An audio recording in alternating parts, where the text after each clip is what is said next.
I'm 56 years old, so when I became bipolar as a teenager, nobody had a clue. It wasn't until I was 47 that I was properly diagnosed. Just like a lot of people, we were clueless.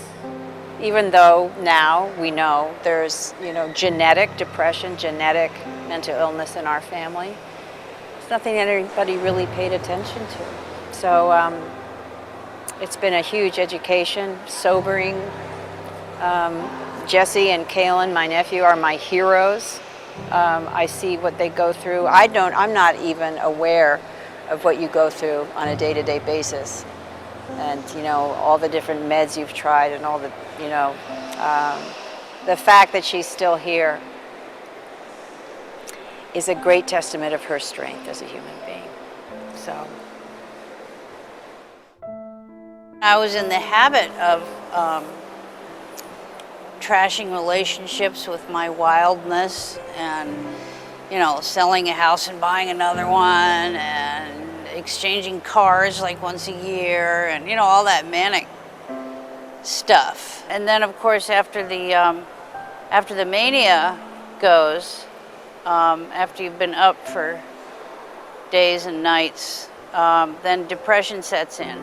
The depression is sheer blackness.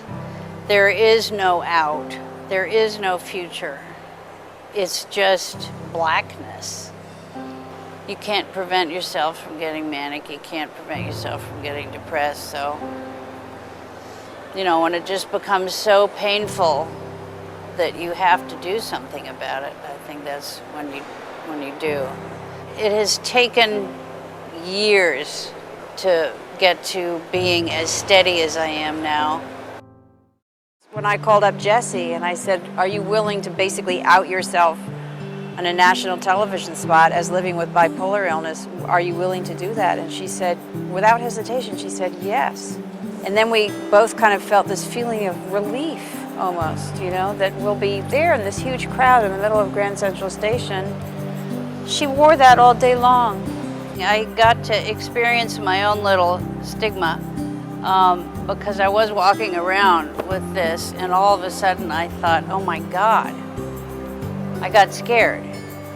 Like everybody's gonna know my little secret. And it really surprised me because I don't usually care about speaking about it. So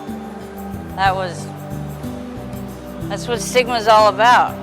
I hope that it will comfort people who are mentally ill, and if they aren't getting help, it'll help them get help. I hope it wakes up people who are not mentally ill into realizing that, we really shouldn't be the brunt of a joke, or, it'll give them some understanding of what we go through. And then I was thinking also when we were doing it and this crowd started building up, I say 1 in 6 adults has a mental illness, and then you have this big crowd. And he looked at them and he thought, a significant number of the people who go through this station right today are living with mental illness and might have it and haven't known that they have it. Maybe they'll go home and they'll be able to talk about something they hadn't been able to talk about before. It's just the beginning. Words are very powerful.